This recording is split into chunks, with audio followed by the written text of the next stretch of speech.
سلامونه دوستانو یارانو، شمس الله پکتیاوال یم او له ټولو ملګرو نه مې دا غوښتنه ده چې دا میسج د ما شیر کړي. ما کله په میډیا باندې چاته نه دی ویلي چې دا شی وکړي، لا شیر وکړي.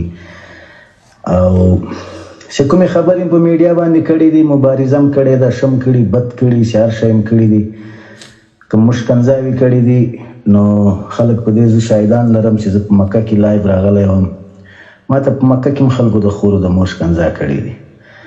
نو بیا هم که د طالبانو په حکومت کې کوم د ښکنځا او کومه سزا او جزا وي، نو حاضر یې ورته څه خبره نشته. لیکن په شمول د ما ډېر داسې خلک دي چې هغه ډېر سخت په ډار او په وام کې دي چې څه به کېږي، او ځینې ملګري بیا ډاډ ورکوي چې نه عمومي افسه وي، د څه خبره نشته.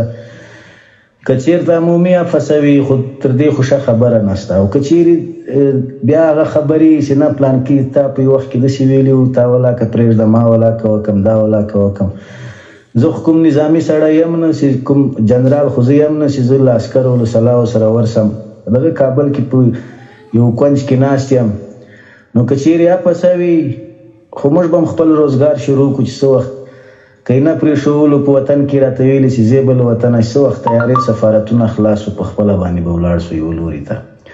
او که ویلي چې نه پکتیاواله ته او د تا په شمول نور دغسې خلک دا خامخا موږ وژنو، نه یې پرېږدو، نو بیا دې هم دغومره یوه اعلامیه خپره کړي چې بیا خو هغه که نور خلک به دغومره ایمان لري لا به یې نه لري، لیکن زه دومره ایمان لرم چې توپک راواخلم او په دا اثر باندې ځان په خپله ولمه، د نورو زلالتوخ سره بچ یو. بیا نو دا میسج د ما ټول ملګري شیر کړي تر څو د طالبانو مشران خبر شي او ډېر خلک داسې په ډار کې په وام کې داسې لا یې ډار ختم شي او لا یې په ښه زړه ومني چې یاره اخر مرګ ده، بس بله لار نشته. مننه، قربان مو سم. تل دې وي افغانستان، زنده باد افغانستان.